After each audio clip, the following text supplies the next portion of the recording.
பாருங்கள், உருளைக்கிழங்கும் வெந்துருச்சு. நமக்கு கத்திரிக்காயும் நல்லா வெந்துருச்சு. தம்பிக்கு ஸ்கூலுக்கு நேரம் ஆயிடுச்சு, எடுத்துக்குவாங்க சாப்பிட்றதுக்கு.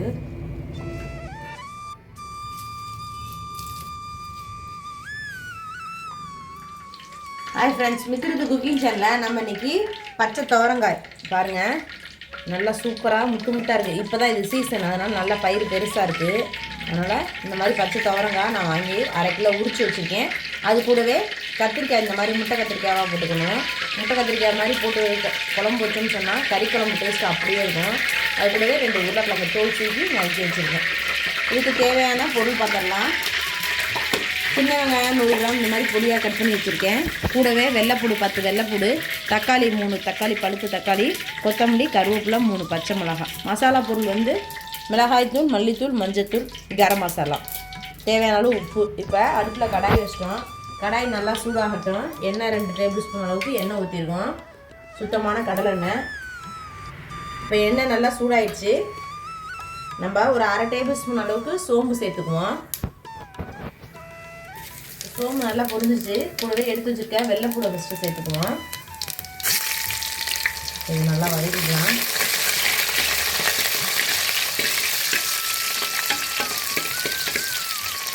அது கூடவே பச்சை மிளகாய், ஒரு கொத்து கருவேப்பிலை,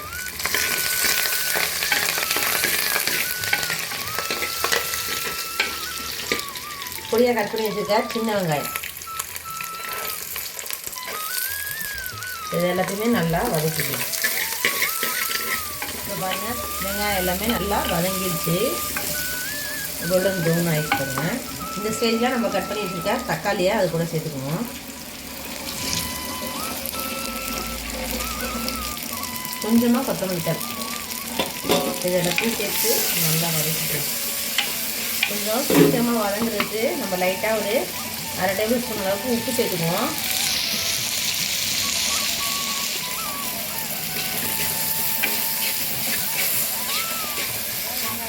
எல்லாமே நல்லா வதங்கிடுச்சு. இது கூட நம்ம மசாலாவையும் சேர்த்துக்குவோம்.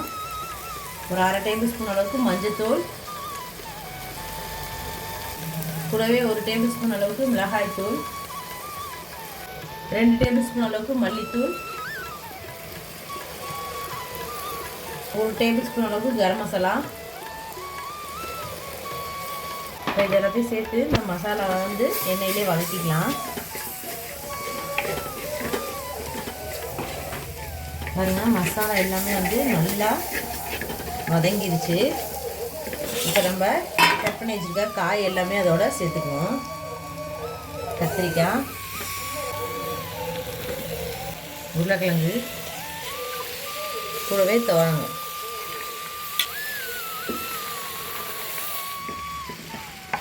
இது எல்லாத்தையுமே மசாலா ஒன்று செய்கிற மாதிரி நல்லா கிளறி விட்டுக்குவோம். மசாலா எல்லாமே ஒன்று சேர்ந்துச்சு. இப்போ குழம்புக்கு தேவையான அளவு தண்ணி சேர்த்துக்குவோம். சேர்த்துட்டு எல்லாத்தையும் நல்லா கலக்கிட்டுருவோம். இப்போ ஃபஸ்ட்டு தக்காளி வெங்காயம் நம்ம வதங்குறதுக்கு தான் உப்பு சேர்த்தோம், குழம்புக்கு உப்பு சேர்த்துக்கல. கூடவே மறுபடியும் இன்னும் 1 டேபிள் ஸ்பூன் அளவுக்கு உப்பு சேர்த்துக்குவோம்.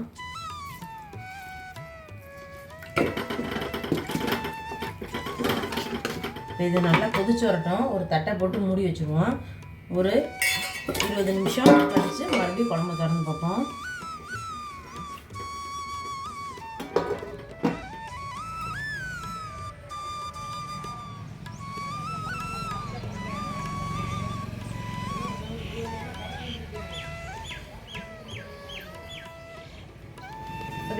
கிட்டத்தட்ட நமக்கு ஒரு 1/4 மணி நேரம் ஆயிடுச்சு. இப்போ குழம்பு திறந்து பார்ப்போம். பாருங்கள், குழம்பு நல்லா காயெல்லாம் வந்துடுச்சு. சைடில் எண்ணெயெல்லாம் பிரிஞ்சு வந்துடுச்சு பாருங்கள். சூப்பராக நான் உங்களுக்கு காமிக்கிறேன். பாருங்கள், கத்திரிக்காயெல்லாம் பாருங்கள், உருளைக்கிழங்கும் வெந்துருச்சு. வந்து கத்திரிக்காயும் நல்லா வெந்துருச்சு.